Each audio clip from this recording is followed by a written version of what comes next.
The Astros defeated the Mets. They get away to an off day as they fly to LA to take on the Dodgers. That's right. Not exactly the 2017 World Series matchup you're expecting, but hot bats are taken off to LA. Let's talk about this and what the Astros need to do to keep their winning ways up on this edition of Locked On Astros.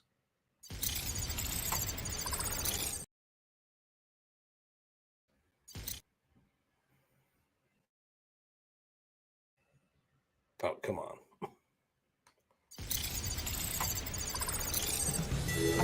Alvarez hits a high drive center field. Beer leans back. This game is turned upside down. There's the runner. Fly ball down the right field line. Tucker comes on. Kyle Tucker. This time they finish the job. Hello and welcome to Locked On Astros, your daily Astros podcast. Here are your hosts, Eric the Man Huysman and Brett Htown Wheelhouse Chancey.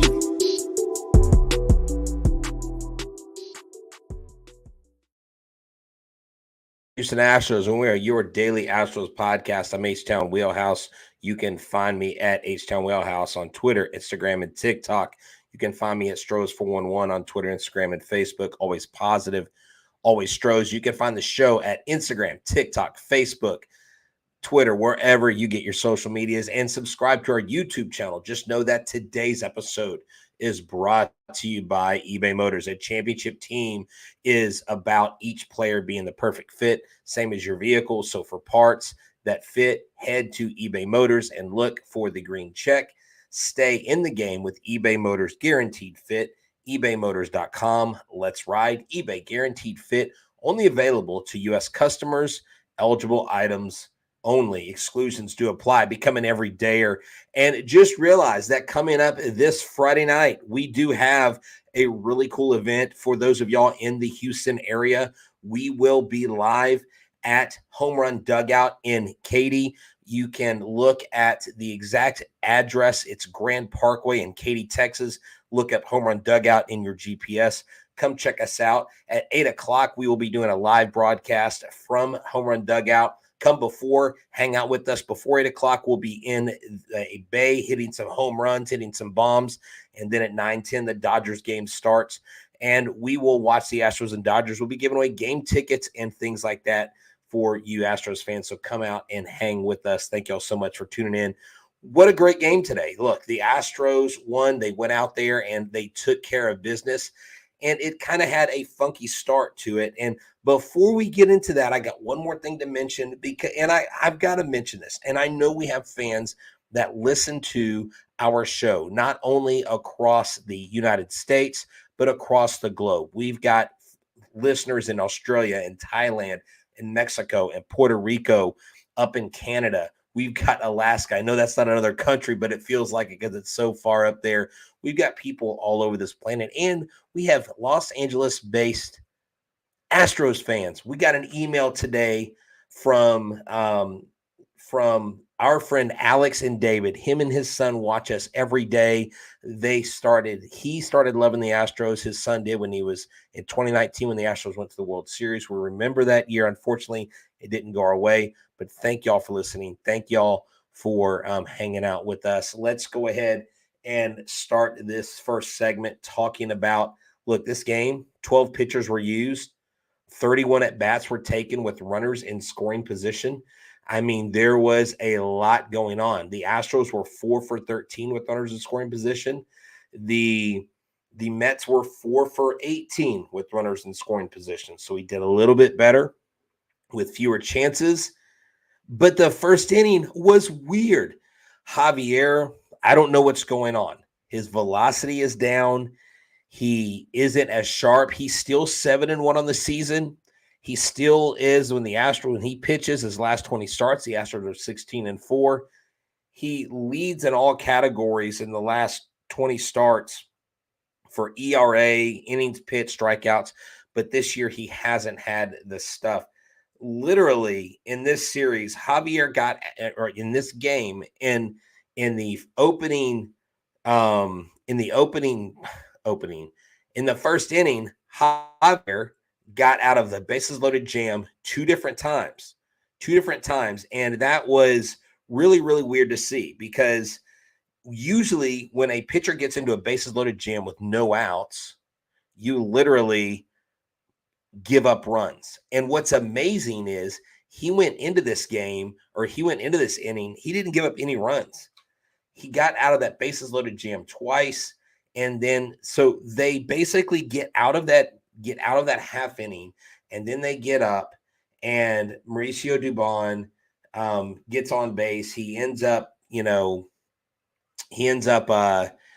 a hit in that first inning. They score 2 runs. But before we go to the offense, the defense really helped, because Pete Alonso hit a ball to Javier. Javier goes home to Maldonado. He touches home.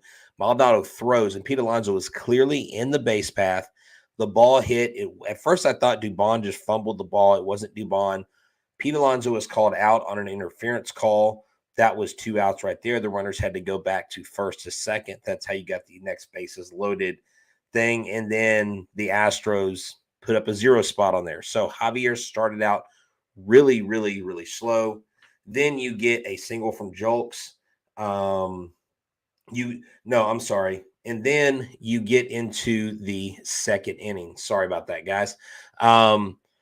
This game today was really, really wild. I mean, it was just something that you would write a storybook about it, and you would see the outcome, but you wouldn't believe it, because the beginning was so fickle, was so odd.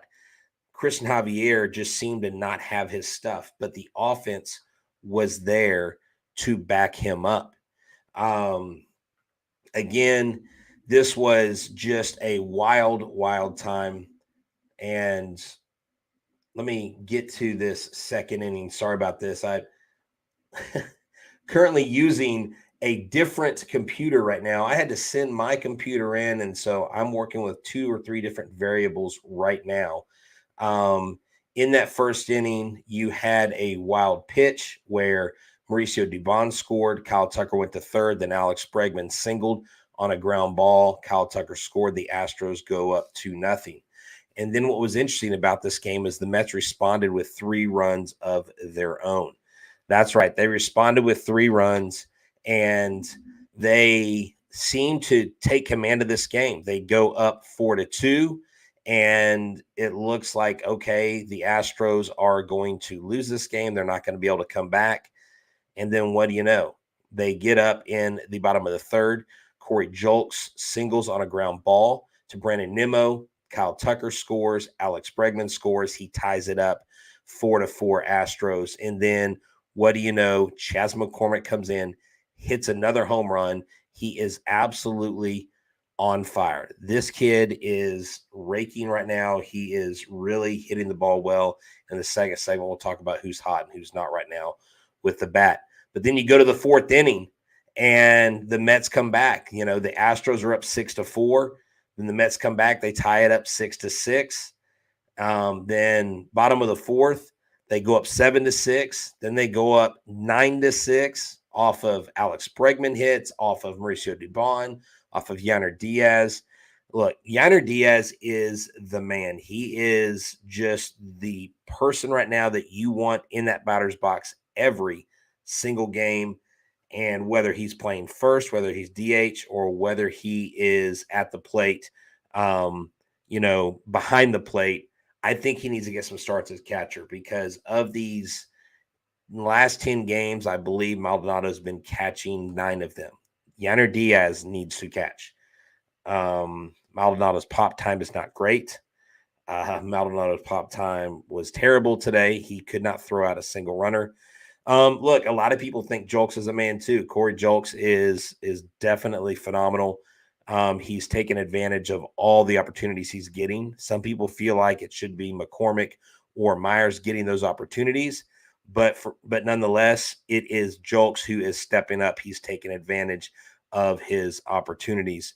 And that reminds me that you need to take advantage of every opportunity you have when it comes to wearing the right clothes, getting the right stuff for you, and that is in Birddogs. If you go to birddogs.com/lockedonmlb, they are the place you want to go because their shorts are comfortable. They're not just your regular khakis. They allow for maximum movement. They're designed for a slimmer fit, giving you a truly sculpted look. They fit better than regular shorts. They're not made of stiff restricting cotton. They use this anti-stink, sweat-wicking fabric that keeps you cool and dry all day long. I was wearing my Birddogs yesterday, and I happened to have to deal with a flat tire. So I'm changing my tire. It's 108,000 degrees in this Texas heat, and thank God I had my Birddogs on because I definitely did not get as hot as I normally would wearing just a regular pair of shorts. And so that right there is evidence in itself that you need to go check out Birddogs. So go to birddogs.com/lockedonmlb for a free Yeti-style tumbler with your order. That's birddogs.com/lockedonmlb for a free Yeti-style tumbler. You won't want to take your Birddogs off. We promise you. And if you tune in to the game, you're not able to watch the game, you need to make sure that you check out the Astros when they play the Los Angeles Dodgers on Friday night, 9:10 p.m. Central Standard Time. Catch every pitch of the Astros hometown broadcast with the SiriusXM app. On the SXM app, search Astros. And if you've ever been a PC guy like I am now, and you switch back to an old MacBook, and every time you mention that radio station, XM, you know what, XM, your little window comes up and the computer wants to talk to you. So I'm sorry, I'm not going to talk to the computer. I refuse right now.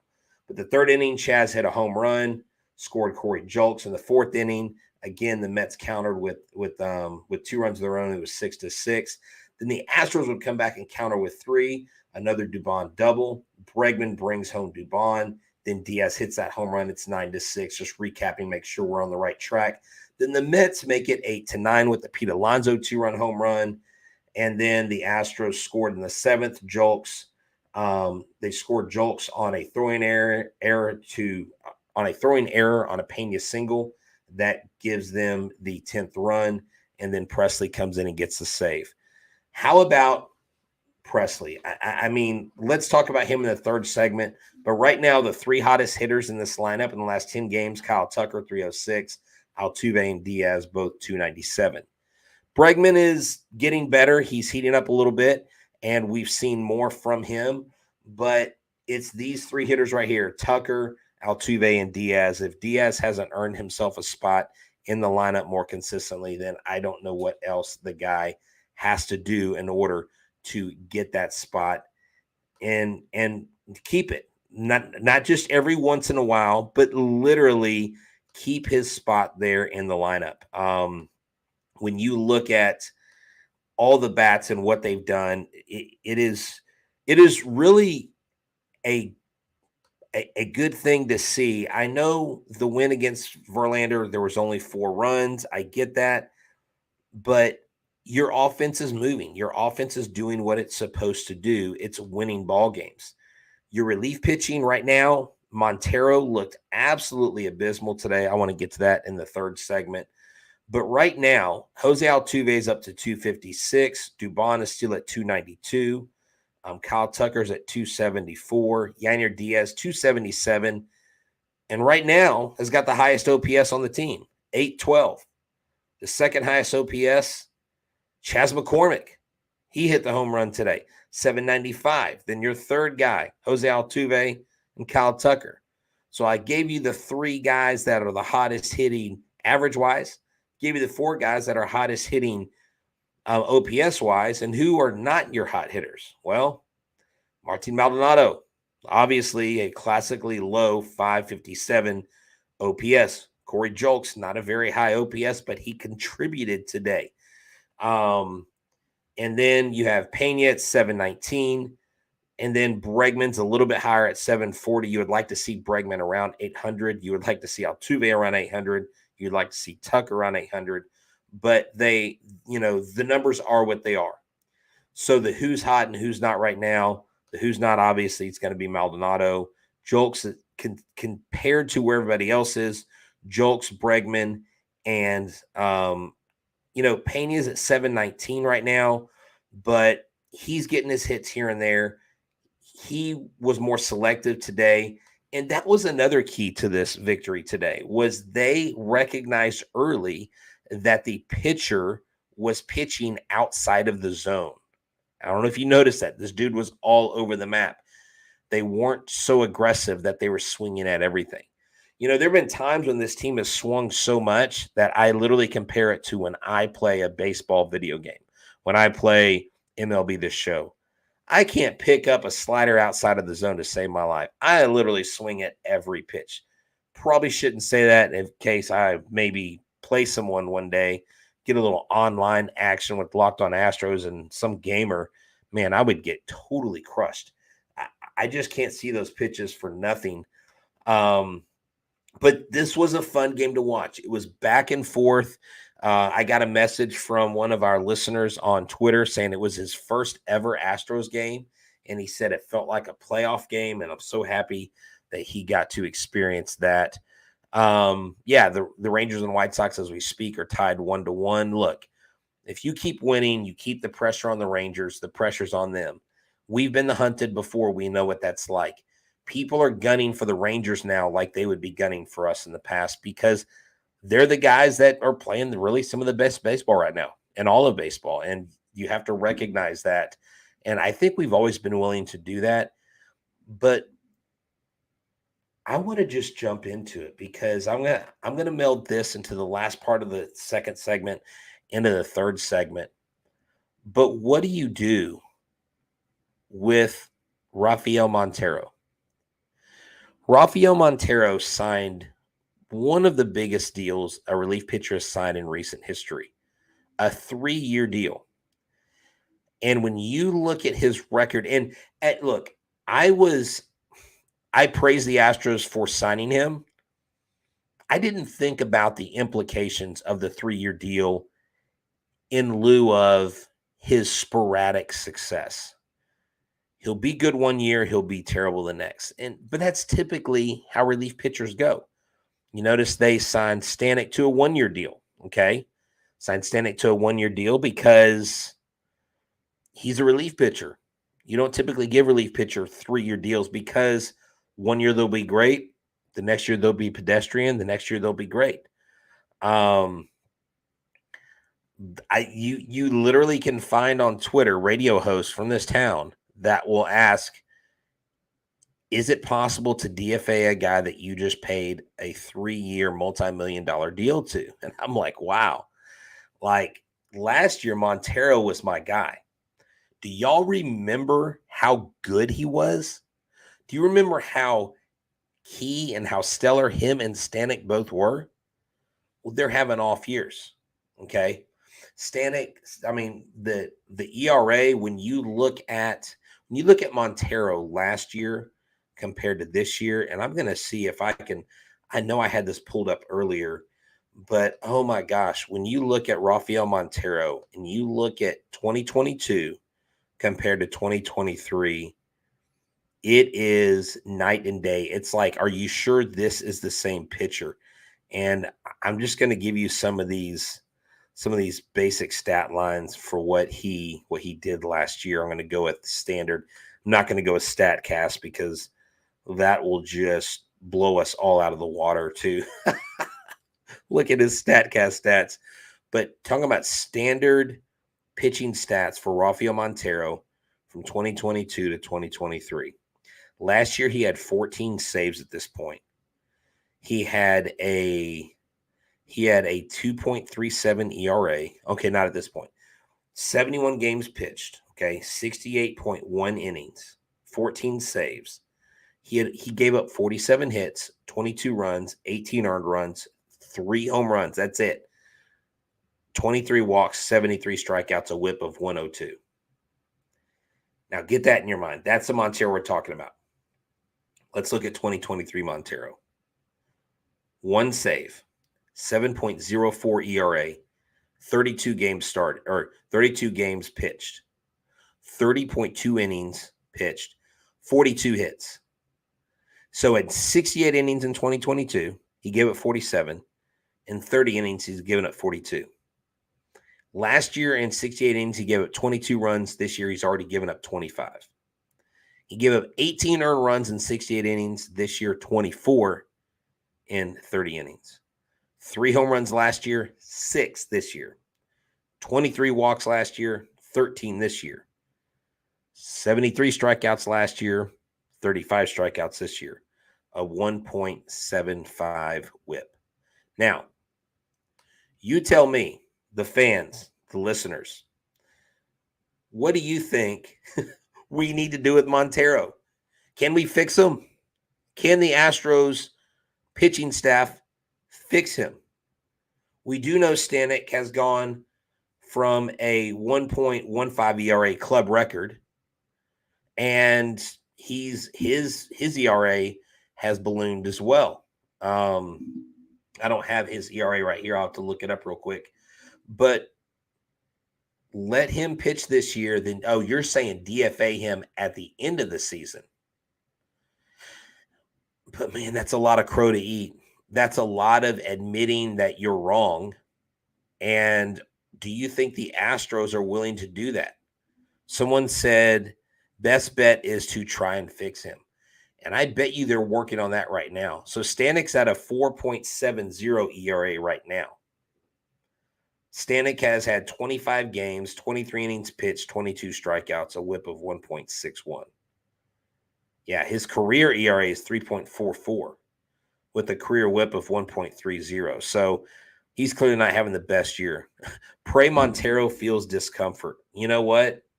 There's one way to get a guy on the IL and get him fixed, and that's to put him on the IL, give him an injury, tell him his shoulder hurts, send him to the minors, retool his stuff, what he's doing. But look, if you want to go watch the Astros live on TV, you can check them out at Hooters. If you want great wings, great brew, and the service of the world-famous Hooters girls, you got to go to Hooters. From Humble to Pearland, from Katy to Seabrook, from Baytown to Galveston to anywhere in between in Houston is your local area Hooters. They have specials every week. This week I went and I had the burger and fries for $9.99. They were phenomenal at the Hooters in Pearland. On Mondays, they have buy one, get one wings. If you're to go there today, they have the $19.99 wings and Big Daddy bundle. On Friday, $19.83 crab legs. Saturday and Sunday, kids eat free. You need to check them out. I promise you'll love their world famous brews on tap. They have $9.99. I'm sorry, they have $3 Blue Moon drafts or $9.99 Michelob Ultra pitchers. No matter the occasion, Hooters is there to make you happy. Tell them that the guys from Locked On Astros sent you, and make sure that you catch the Astros and the Dodgers on Friday night, 9:10 p.m. If you're not able to watch the game, every pitch of the Astros hometown broadcast with SiriusXM with the SXM app, search Astros. And one last thing, guys and girls, if you're listening, you got to check out our YouTube channel, subscribe to our YouTube channel. And this Friday, come hang out with us, June 23rd, 8 p.m. We have a live podcast there at Home Run Dugout. Before that, we'll be hitting some bombs in one of the bays. And then at 9:10, the Dodgers and Astros play. We'll be having giveaways, game tickets. We'll be giving away bobbleheads.